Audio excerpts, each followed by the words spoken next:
To Anu family Telugu traveller. Dasara శరన్నవరాత్రుల్లో September 24వ తారీఖు 3వ రోజు బుధవారం, ఆశ్వీజ శుద్ధ తదియ, నక్షత్రం చిత్తా నక్షత్రం. విజయవాడ ఇంద్రకీలాద్రిపై కొలువై ఉన్న దుర్గా అమ్మవారు ఈ రోజు మనకి అన్నపూర్ణాదేవిగా దర్శనమిస్తారు. అమ్మవారికి అలంకరించే చీర రంగు పసుపు చందనం. ఈరోజు మనం అమ్మవారిని మల్లెపూలు, పసుపు రంగు పువ్వులతో పూజిస్తే చాలా మంచిది. నైవేద్యం గారెలు, పులిహోర, దద్దోజనం. ఈ రోజు మనం పఠించవలసినది అన్నపూర్ణాష్టకం.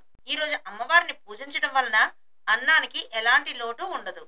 మరి శ్రీశైలంలో కొలువై ఉన్న భ్రమరాంబిక అమ్మవారు ఈ రోజు మనకి బ్రహ్మచారిణిగా దర్శనమిస్తారు. చీర రంగు తెలుపు. నైవేద్యం పులిహోర. ఈ అమ్మవారిని పూజించడం వలన దివ్య జ్ఞానం వస్తుంది.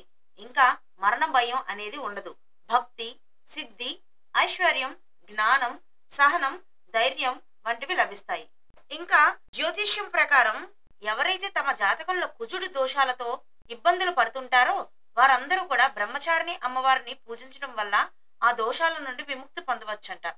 అంతేకాదు మీ జన్మ కుండలిలో అంగారకుడి స్థానం కూడా బలపడి మీకు ఆస్తి సంబంధిత రంగాల్లో విజయం కూడా చేకూరుతుందంటండి.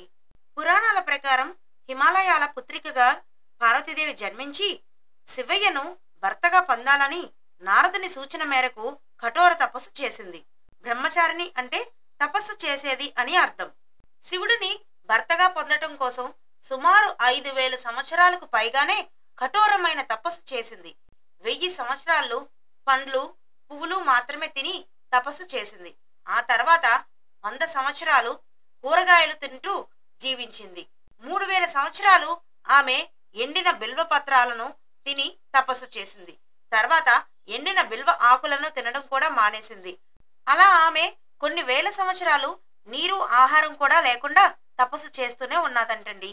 ఆకులు కూడా తినడం మానేసినందున ఆమెకు అపర్ణ అని పేరు వచ్చింది. కఠోర తపస్సు వల్ల అమ్మవారి శరీరం పూర్తిగా కృషించిపోయింది. దేవతలు, ఋషులు, సిద్ధిగణాలు అందరూ బ్రహ్మచారిని తపస్సుకు అపూర్వమైన పుణ్యకార్యమని కొనియాడారంట. ఆమె భక్తికి మెచ్చి, ఓ దేవి, ఇప్పటి వరకు ఎవరు ఇంత కఠోర తపస్సు చేయలేదు. ఇది నీతోనే సాధ్యమైంది. నీ కోరిక నెరవేరుతుంది. శివుడిని నీ భర్తగా పొందుతావు అని అందరూ ఆశీర్వదించారంట. అలా కఠోర తపస్సు చేసినందుకు గాను అమ్మవారికి బ్రహ్మచారిణి అని పేరొచ్చింది.